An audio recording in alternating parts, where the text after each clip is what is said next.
দিনের দিন বিশ্বকাপ খেলাকে কেন্দ্র করে যেভাবে ব্রাজিল এবং আর্জেন্টিনা সহ অন্যান্য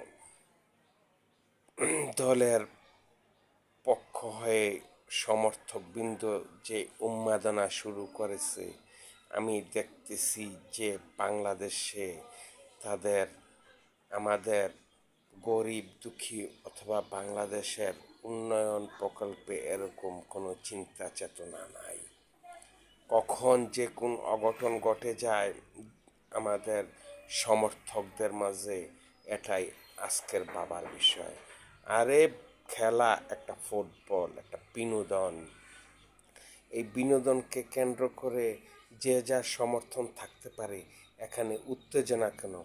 তবে আমরা যারা মুসলমান, যদি মুসলমান প্রকৃতপক্ষে মুসলমানদের প্রতি ভালোবাসা এবং সমর্থন থাকে, তাহলে ইরানকেই সমর্থন করা উচিত।